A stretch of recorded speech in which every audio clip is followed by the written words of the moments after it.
All right, how's everybody doing? Happy Thanksgiving week. We're just like days away now. Hopefully we're just like a few weeks away from a vaccine too. That would be nice.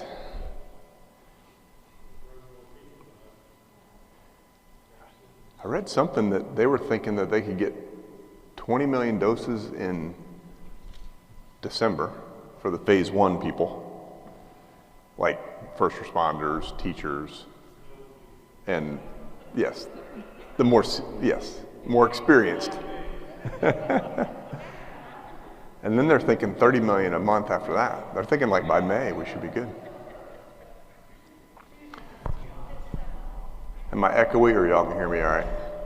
It's kind of reverby.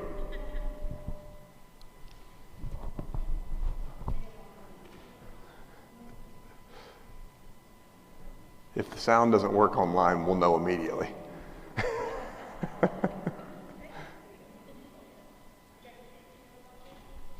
Can you do all right, if you're watching online,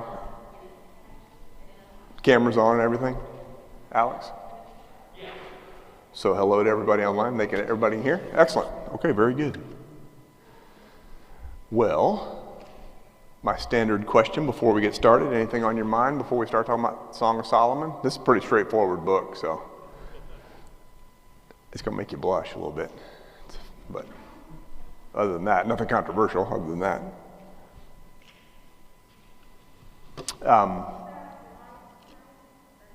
Sorry? Oh, there's not a slide tonight because it's real easy. Yeah, there's one theme and the background's kind of nuanced. I mean, not all that nuanced, so. Okay, fantastic. So one announcement before we start. Next week we're not meeting, and then we'll pick up in 2 weeks with, what is in 2 weeks? I looked. Oh, the Johannine correspondence. Okay, that's good. That'll be fun. And then the week after that is Isaiah, which is awesome. So we've got a couple of weeks to go before we do our Christmas break.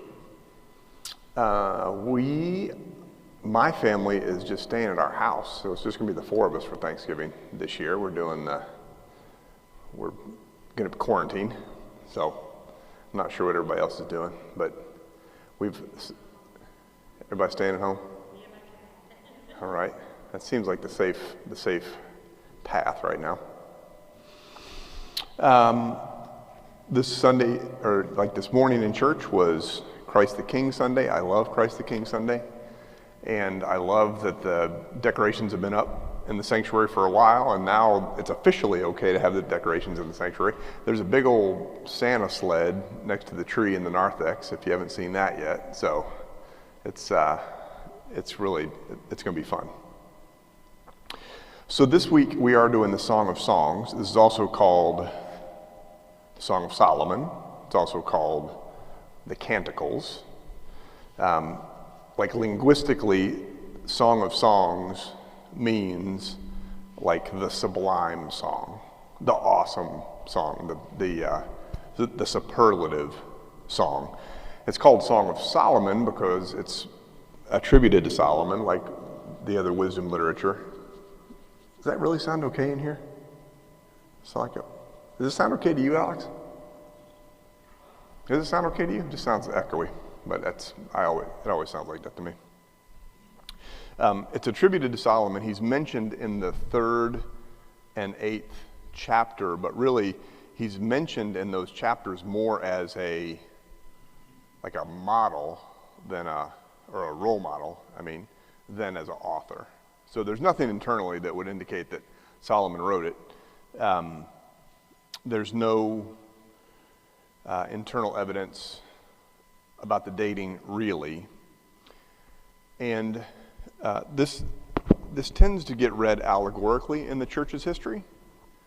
So it tends to be read as a poem about Christ's love for the church.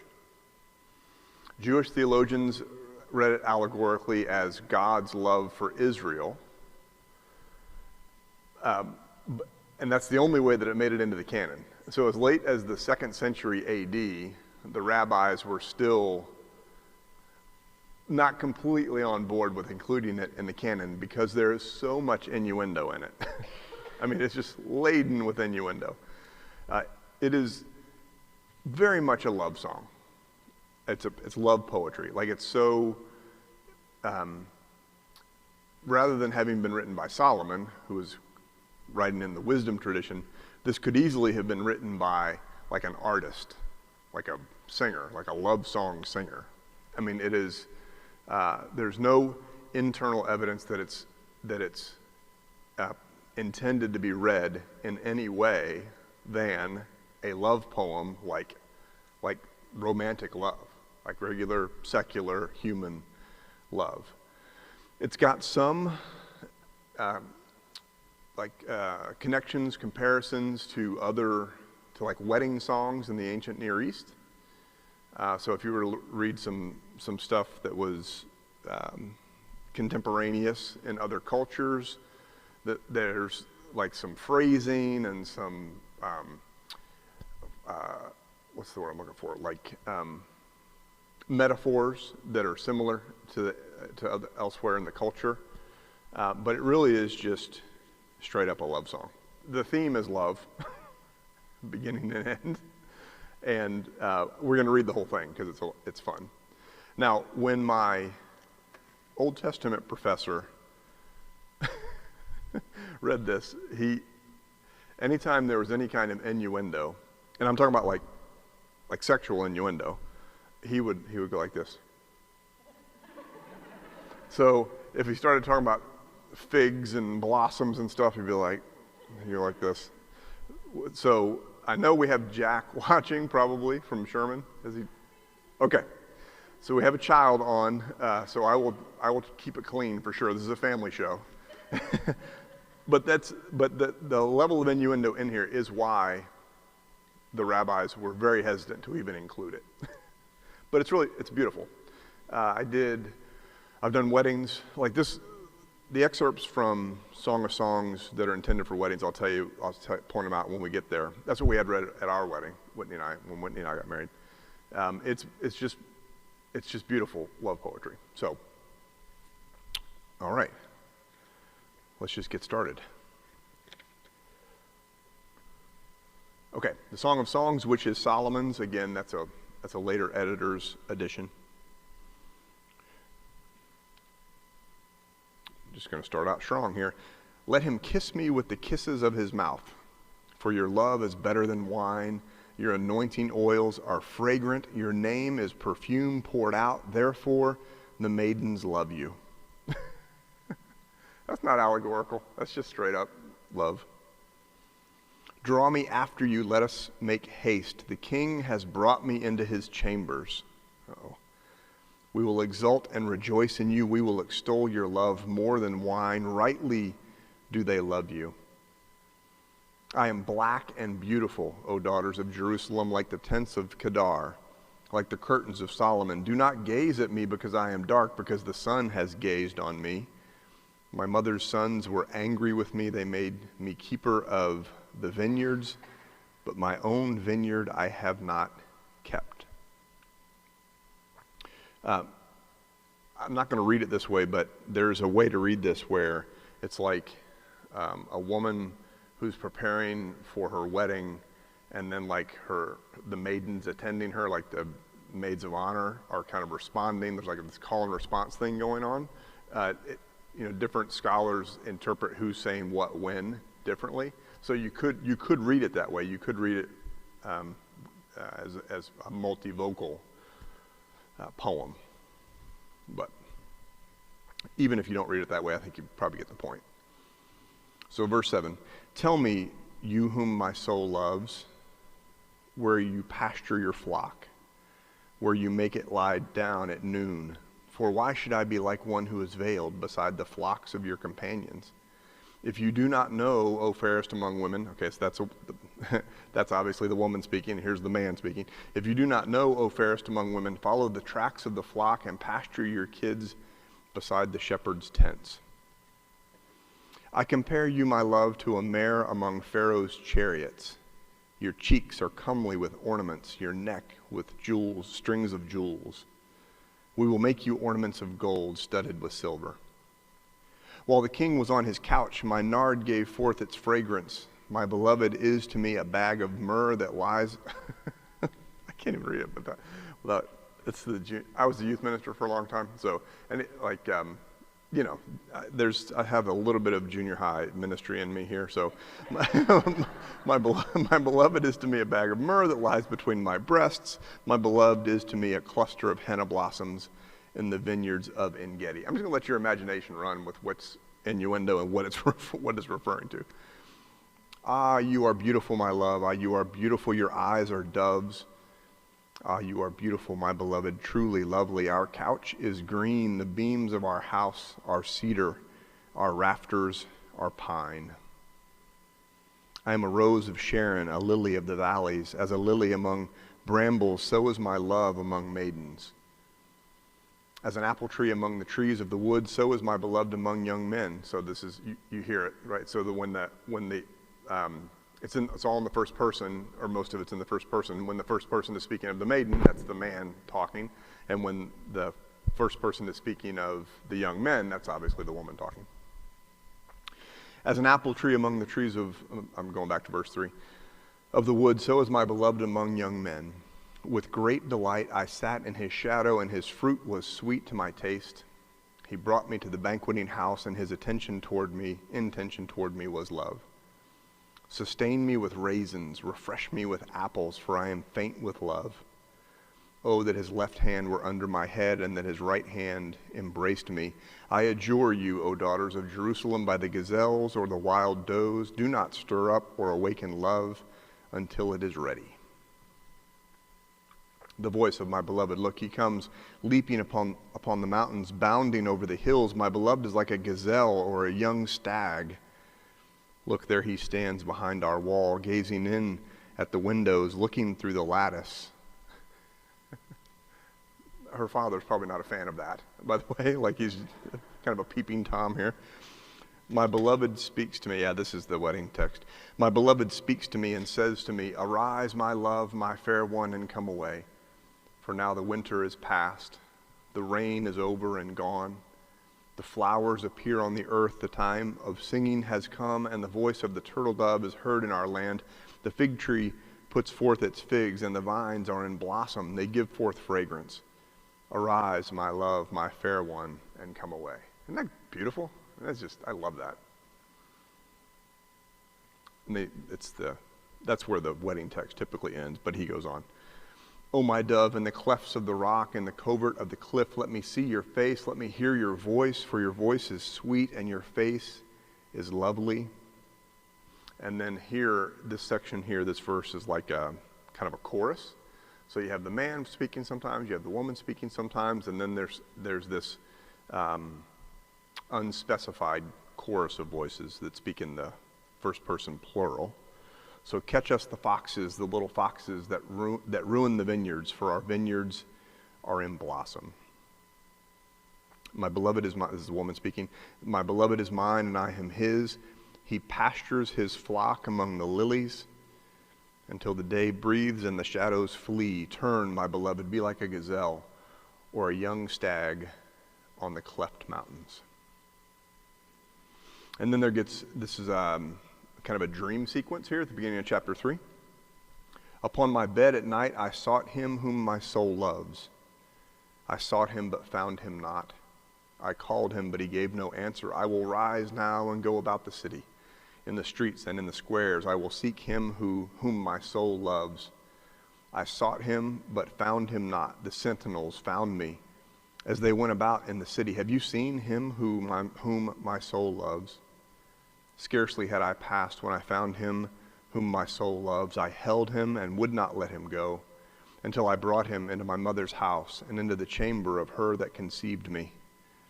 I adjure you, O daughters of Jerusalem, by the gazelles or the wild does, do not stir up or awaken love until it is ready. Now in that section there, you can see where you could interpret it allegorically. This part about him whom my soul, I will seek him whom my soul loves. But But the confusing thing about that is, if the poem is about Christ's love for his church, then the counter voice would be us, apparently, like the church members, maybe. Or if it's God and Israel, then you kind of, like, you just have to, it's awkward when you make it allegory. Like, grammatically, it's awkward. But then, thematically, it's a little bit awkward as well.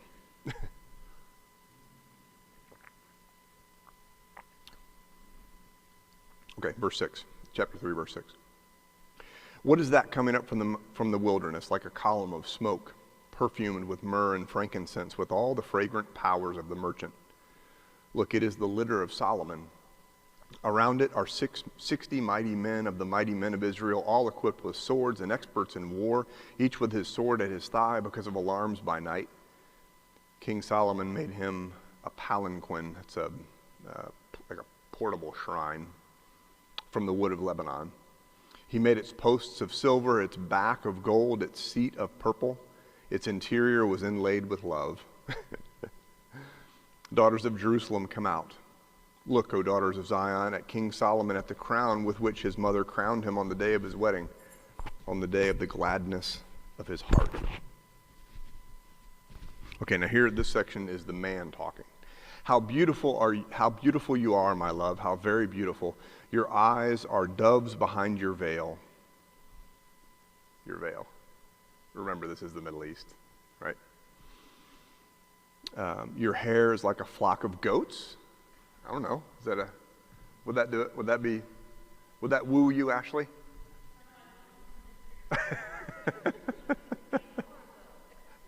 What kind of goats? Okay, Angora goats. Yeah, that's good. Now, the only thing I've ever heard about goats is when my dad said that, like, when we were working out, we all smelled like billy goats. That doesn't seem like something you want your hair to be like, but anywho, different place, different time. So your hair is like a flock of goats moving down the slopes of Gilead. Your teeth are like a flock of shorn ewes, okay, that have come up from the washing. You know, those shorn ewes, all of which bear twins, and not one among them is bereaved. That's a metaphor for the fact that she has all of her teeth. And apparently that was a big deal. So, dental care was apparently not a thing back then. So if you've got all your teeth, you're a 10. Your lips are like a crimson thread, and your mouth is lovely. Your cheeks are like the halves of a pomegranate behind your veil. Your neck is like the Tower of David built in courses. On it hang 1,000 bucklers, all of them shields of warriors. Oh geez, here we go. Your two breasts are like two fawns, twins of a gazelle that feed among the lilies. Until the day breathes and the shadows flee, I will hasten to the mountain of myrrh and the hill of frankincense. I think it's kind of cool. I mean, so if you were reading this as an allegory for Christ in the church, obviously there are echoes here of the Magi, right? But they're only echoes of the Magi because they were common spices. I mean, they were expensive, but they were commonly understood spices in the ancient Near East. Verse 7, you are altogether beautiful, my love. There is no flaw in you. Come with me from Lebanon, my bride. Come with me from Lebanon. Depart from the peak of Amana, from the peak of Senir and Hermon, from the dens of lions, from the mountains of leopards. You have ravished my heart. My sister, that really there in Hebrew, there's not really like colloquially, it would be like saying, like my baby, babe. It says sister, but it's not what it means. You have ravished my heart, babe, my bride. You have ravished my heart with a glance of your eyes, with one jewel of your necklace. How sweet is your love, my sister, my bride. How much better is your love than wine, and the fragrance of your oils than any spice. Your lips distill nectar, my bride. Honey and milk are under your tongue. The scent of your garments is like the scent of Lebanon, that's cedar. A garden locked is my sister, my bride, a garden locked, a fountain sealed.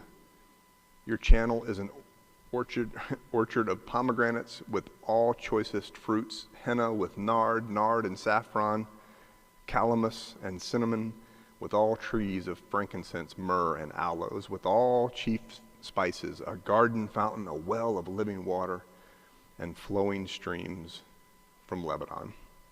I mean, that's pretty spicy innuendo in Hebrew, all of it. And then the woman responds in verse 16, "Awake, O north wind, and come, O south wind, blow upon my garden, that its fragrance may be wafted abroad.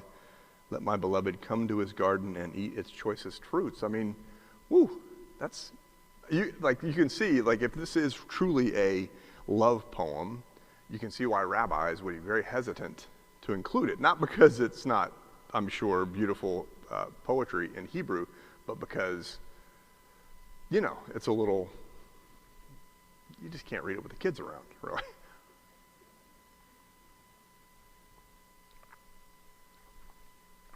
Okay, this is the guy now. "I come to my garden, my babe, my bride. I gather my myrrh with my spice. I eat my honeycomb with my honey. I drink my wine with my milk. Eat, friends, drink, and be drunk with love." You almost have to read this with a Barry White voice, I think. You guys know Barry White? I can't use that reference with everybody. But,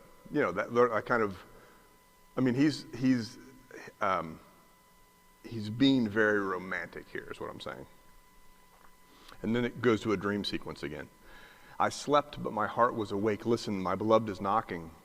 Open to me, my baby, my love, my dove, my perfect one, for my head is wet with dew, my locks with the drops of the night. I had put off my garment. How could I put it on again? I had bathed my feet. How could I soil them?" That's straight innuendo there. "My beloved, I don't feel like I can read that. I'm going to skip verse 4. I arose to open to my beloved, and my hands dripped with, let's go to verse 6. Right? I mean, that's really, man, I'll tell you what. Can we go to John? Can we read the Gospel of John? That'd be better. It's mixed company. I opened to my beloved, but my beloved had turned and was gone. My soul failed when he spoke. I sought him, but he did not find me. I called him, but he gave no answer. Making their rounds in the city, the sentinels found me. They beat me. They wounded me. They took away my mantle, those sentinels of the walls." And then this chorus, or this like a refrain. "I adjure you, O daughters of Jerusalem, if you find my beloved, tell him this. I am faint with love." So there's lots of ways to read this. There's lots of ways to, it's all about love, but there are ways to piece together the poem, like who's speaking when and what's going on in that particular portion of the poem. So right after that last refrain there, "So tell him this, I am faint with love," scholars then think that everything before this point was more of a secret love affair. I'm not saying they were married, but like a secret relationship. And that now, after verse 9, the relationship becomes more open. So maybe they were dating, maybe their parents did not approve, or if they did approve, they were having to, they weren't married yet, and so there were obvious moral restraints on their behavior. And here in this after this turn, then maybe they're getting engaged and they're going to get married, and there's this shift from kind of secret, flirtatious talk to more open professions of love. So this is a chorus in verse 9. "What is your beloved more than another beloved, O fairest among women? What is your beloved more than another beloved, that you thus adjure us?" So that's the first person plural. And now the woman speaks. Just a few, at the end of verse 4, or in chapter 4 rather, we heard the man talking about his beloved, and now the woman's going to talk about her beloved. "So my beloved is all radiant and ruddy, distinguished among 10,000. His head is the finest gold. His locks are wavy, black as a raven. His eyes are like doves beside springs of water, bathed in milk fitly set. His cheeks are like beds of spices yielding fragrance. His lips are lilies, distilling liquid myrrh. His arms are rounded gold set with jewels. His body is ivory work encrusted with sapphires. His legs are alabaster columns set upon bases of gold. His appearance is like Lebanon, choice as the cedars. His speech is most sweet, and he is altogether desirable. This is my beloved, and this is my friend, O daughters of Jerusalem. Isn't that nice? That's a nice little section there. And I do also love the descriptions of one another are clearly of a different culture, right? I mean, a different, like they're Middle Eastern. So then there's this chorus in the first verse of chapter 6.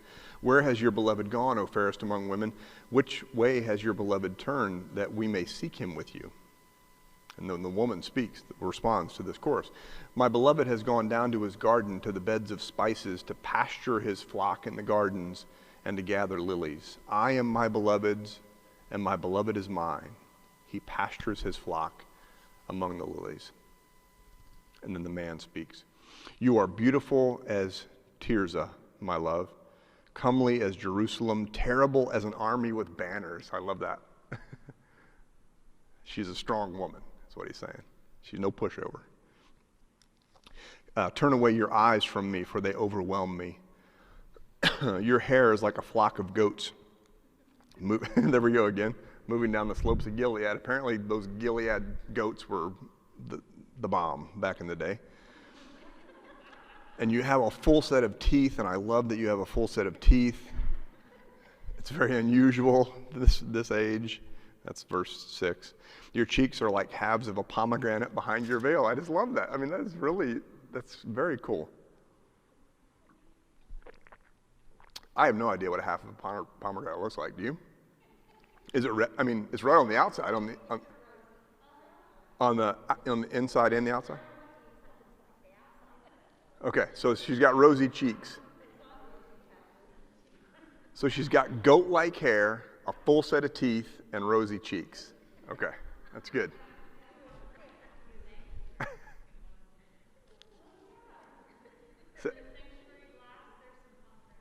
Oh, nice. From this? I don't know what you... Oh. I'll have to ask Linda about that. Do you know which stained glass it is? I think it's the Christmas one. I'm not sure. Is it really? Oh, gosh. Yeah. Okay, well, I'm going to go check that out. I love it. It's a sign of fertility. Oh, yeah. Mm-hmm. Okay. All right, that was verse 7. Verse 8. There are 60 queens and 80 concubines and maidens without number. I have no idea where he's going with that. That doesn't seem to be, I don't know what that means. My dove, my perfect one, is the only one, the darling of her mother, flawless to her that bore her. The maidens saw her and called her happy, the queens and concubines also, and they praised her. Who is this that looks forth like the dawn, fair as the moon, bright as the sun, terrible as an army with banners? The woman responds, I went down to the nut orchard to look at the blossoms of the valley and to see whether the vines had budded, whether the pomegranates were in bloom. Before I was aware, my fancy set me in a chariot beside my prince. Now here's the chorus, the maidens. Return, return, O Shulamite, return, return, that we may look upon you. Then the guy. Why should you look upon the Shulamite as upon a dance before two armies? How graceful are your feet in sandals, O queenly maiden. Your rounded thighs are like jewels, the work of a master hand. Your navel is a rounded bowl that never lacks mixed wine. Your belly is a heap of wheat encircled with lilies. Oh, geez. Your two breasts are like two fawns, twins of a gazelle. Your neck is like an ivory tower. Your eyes are pools of Heshbon by the gate of Bath-rabbim. You know that place. Your nose is like a tower of Lebanon overlooking Damascus. Your head crowns you like Carmel, and your flowing locks are like purple. A king is held captive in the tresses. I honestly don't see how they ever got any allegory out of this, to be honest. I mean, let's keep going. How fair and pleasant you are, O loved one, delectable maiden. That's a funny adjective. Delectable maiden. You are stately as a palm tree, and your breasts are like its clusters. I say, I will climb the palm tree and lay hold of its branches. Sheesh. Oh, gosh. Let's go down to 10. Verse 10. Man, oh man. Keep it G, Solomon. Gosh.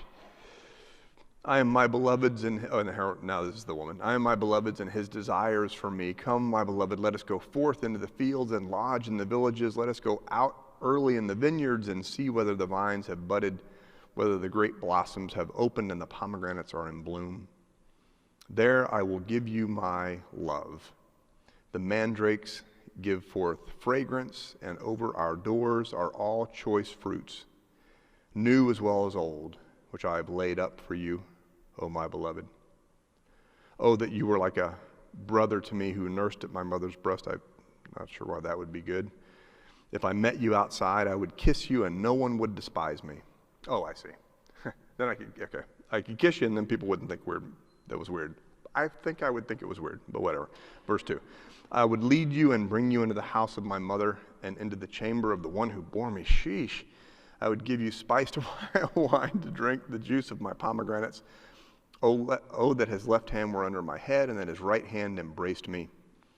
I adjure you, O daughters of Jerusalem, do not stir up or awaken love until it is ready. Who is that coming up from the wilderness, leaning upon her beloved? Under the apple tree I awakened you. There your mother was in labor with you. There she who bore you was in labor. I don't know. All right, so I'm gonna hold off just a second. That next little section is just really nice, 6 and 7.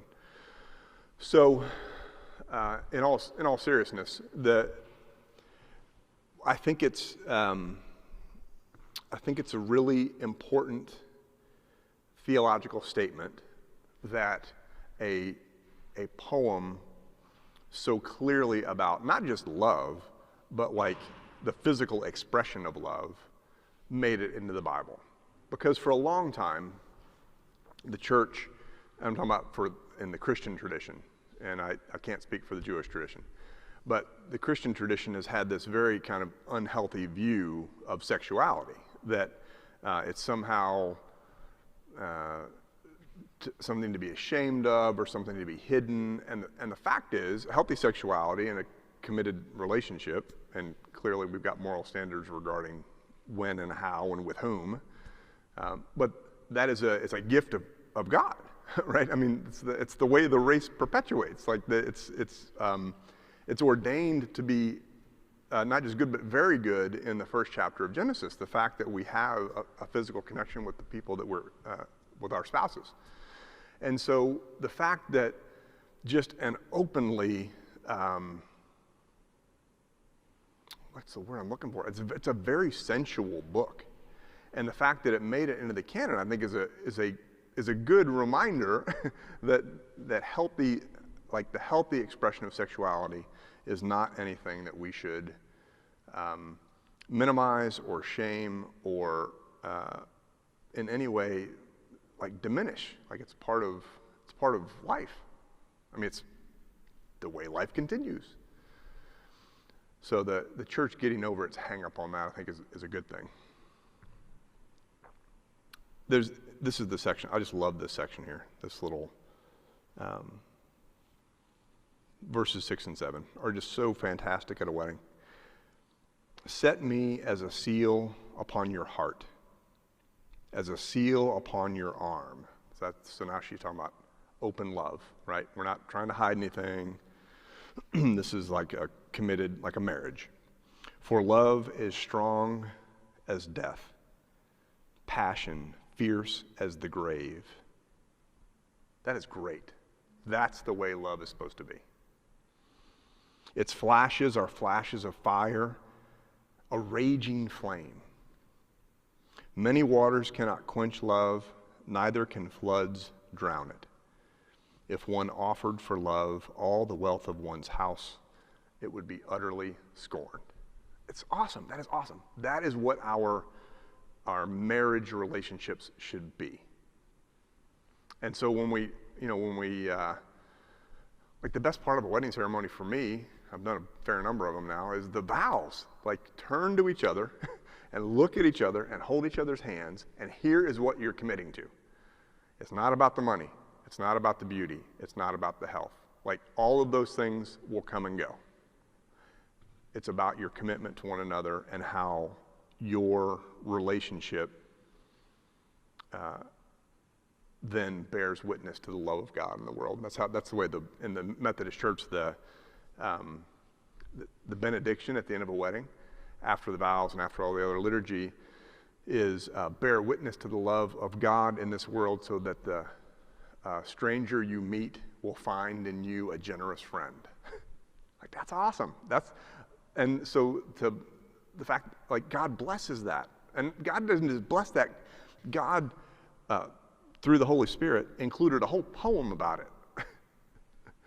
that I think is just awesome. Later in Paul's letter to the Corinthians, which we read last year, the 13th chapter is often read at weddings, but that's about agape love. That's about God's love for us, and certainly the way we should share love with others is the love of God. Love is patient, love is kind, does not insist on its own way, all those things that we know so well. Paul never intended that to be a wedding reading. This is very much intended to be a wedding reading. So I'm going to read it again because I love it. Set me as a seal upon your heart, as a seal upon your arm. So inwardly and outwardly make it clear that we are committed to one another. For love is strong as death. God, I love that. Passion is fierce as the grave. Its flashes are flashes of fire, a raging flame. Many waters cannot quench love, neither can floods drown it. If one offered for love all the wealth of one's house, it would be utterly scorned. Love it.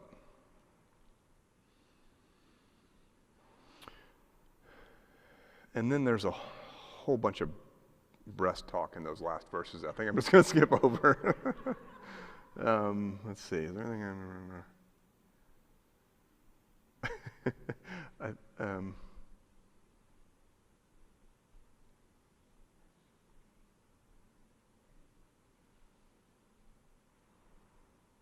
Yeah, you can just read those last verses on your own. It's kind of a continuation of a theme. So, y'all have read Song of Solomon before? Yeah. I've never done a Bible study on it.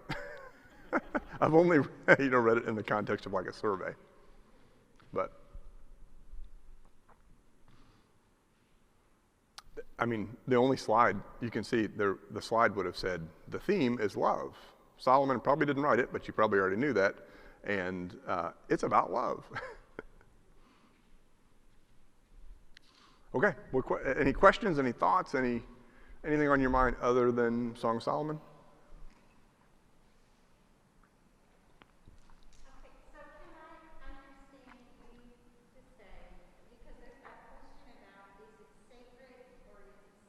Mm-hmm. Am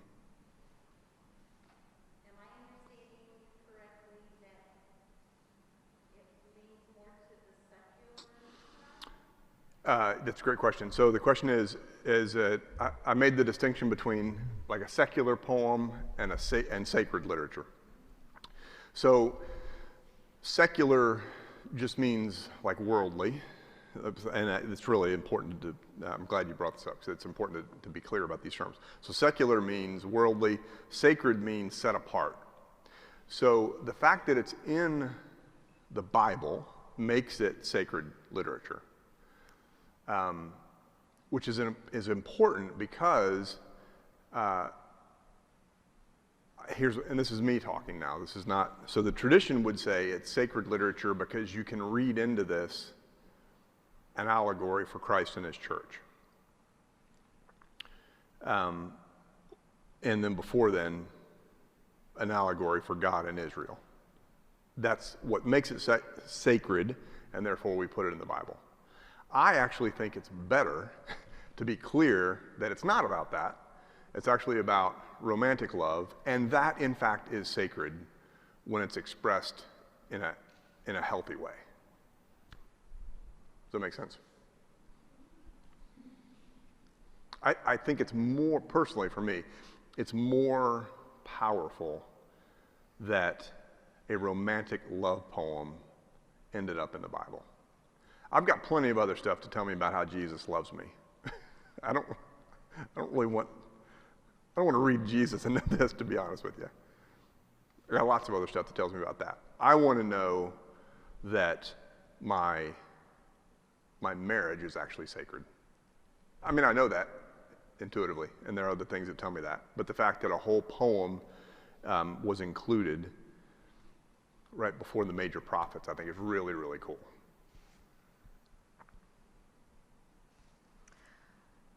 Does this book ever come up in the lectionary?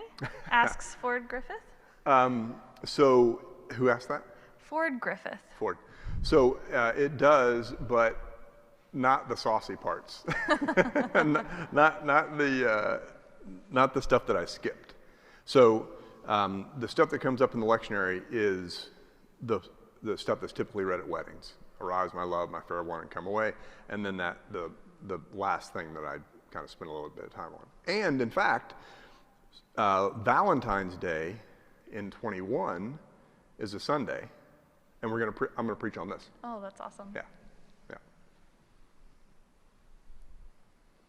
But nothing about having a full set of teeth and hair like goats and all that. The lectionary did not feel like that was necessary to include, thankfully.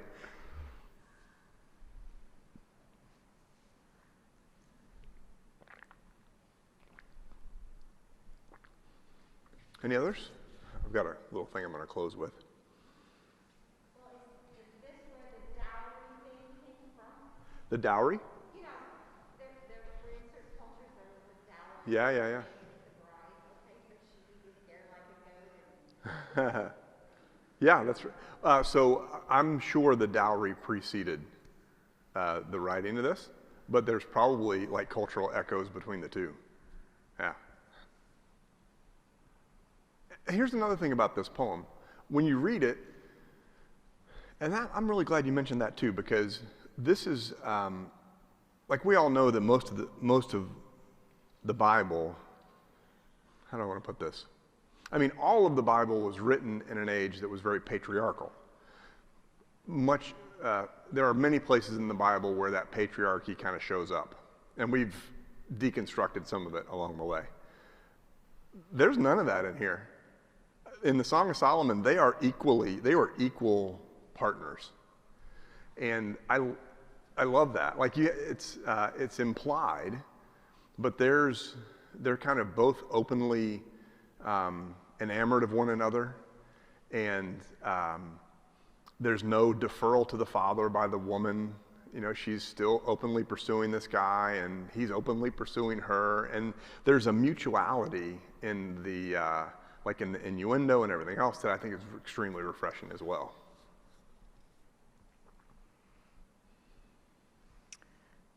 Donna Pelletti says, in Hebrew, say anai le do de ve do de le in wedding vows, which is I am for my loved one and my loved one is for me. And I think we read that, right? Is that, I think does so. she know? Is there a reference for it? I think yes. we...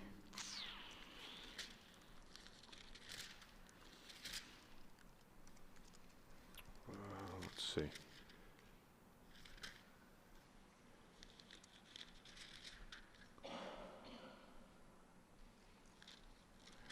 It would take me a minute to dig, but yeah, I'll let you know if she answers. yeah. That's good. Yes, ma'am. Well, I don't know how to say this, but it almost seems like the two, because they're in love, are running off from one another. And what's to take you from taking this as being okay alongside the same of marriage?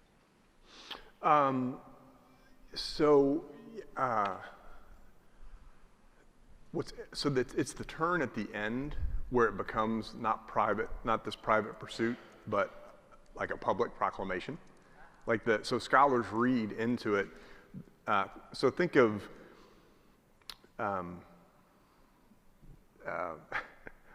hormonal teenagers that are kind of obsessed with one another, but then you grow out of that. And there's nothing in there about any kind of consummation of that pursuit. It's not that the book is condoning like sex before you're married. Jack's not weighed in yet, right? Okay. Nope. It's that it's that this is a natural thing for people to feel, but then at some point it becomes this public proclamation. Like that's the healthy part. Like acknowledging that we all have these feelings, but then you bless them in a public ceremony where you make the commitment to one another. And in that 8th verse, where it talks about fine. I mean, the hormones are like fine. The physical, all the innuendo stuff. You know what? That's part of being in a relationship, but being in a marriage. But the really important part is that it's strong as death, fierce as the grave. No fire can consume it, no water can quench it. Like that, it's the affirmation of that relationship in the context of a committed marriage. Now, obviously, during the era of the Song of Solomon, I feel like I just need to say this. I'm not trying to start anything here, but this is not a one-man, one-woman society, right? This is a society where men had multiple wives. So it's not like a monogamy thing, sadly. I wish it was. But it is about how the commitment is ultimately the goal and not all of the stuff that leads up to it. Yeah. So we have to do a little bit of reinterpreting in our own context because the cultures are so different. Donna chimed back in and said she knows because her husband's family is Jewish. Well, there you go. And Nancy Huddick chimed in and said that 2:16 is one reference as well. That's great. Yeah, there it is. Yeah, thanks. Thank you. 2:16. My beloved is mine and I am his. He pastures his flock among the lilies. You can interpret that however you want. But my beloved is mine and I am his. Yeah, that's great. Okay, so the office is closed this week. The entire staff needs a week off. And so we have done all the things ahead of time that we needed to do to make that possible. Of course, we still have in-person worship next week, no Bible study next week. But just a heads up that nobody's going to be around. I always check email if you need anything, if it's an emergency. And there's the pastoral care line, of course, still works. But I'm going to close with this reading. There's a little book, you've probably heard of it. Khalil Gibran was a Lebanese poet, Christian poet, and he wrote a little book called The Prophet. And it's awesome. There's a thing on children, which is amazing. This one is on marriage. This actually was also read at my wedding, so I'm kind of partial to it. But every time I read Song of Solomon, I think of this. So we'll close with this. Then Almitra spoke again and said, "And what of marriage, master?" And he answered, saying, this is so pretty, "You were born together, and together you shall be forevermore."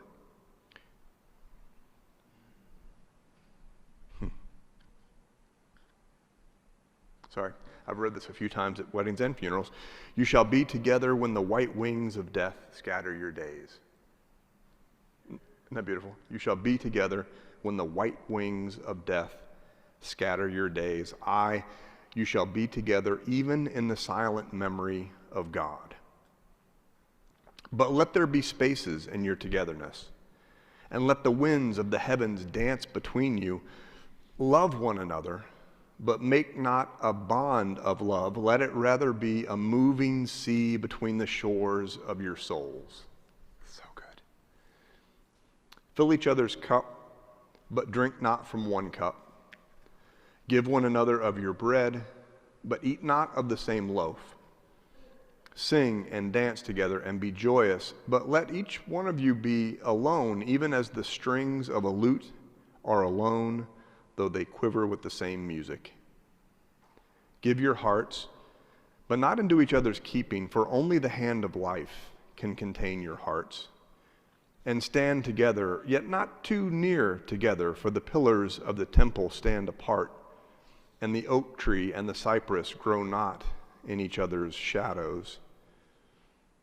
You were born together, and together you shall be forevermore.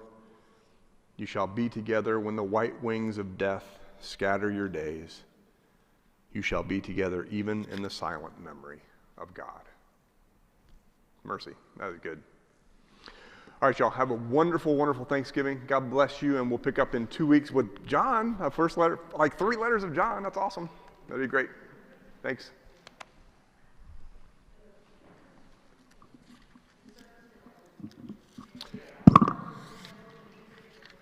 Thanks. Yeah. I get, it's just so, like I thought Meredith did a great job explaining the liturgical year. Right? Well, she's great. And theologically, she's so sound, and it fit together with the whole theme of the day. And then at 11 o'clock, we did a baptism in person for anybody who was in the house. Beautiful little baby named Landon. So, yeah, life's good. Came out and played in the Clara, the big sister. Yeah, she wanted to be, she was not content. She didn't want brother stealing the spotlight. she thought that's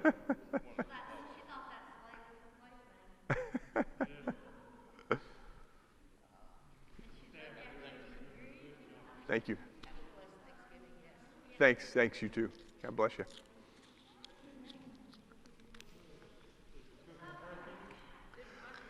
We may do a tenderloin, actually. So my thing that I do with the boys that they like, so we do it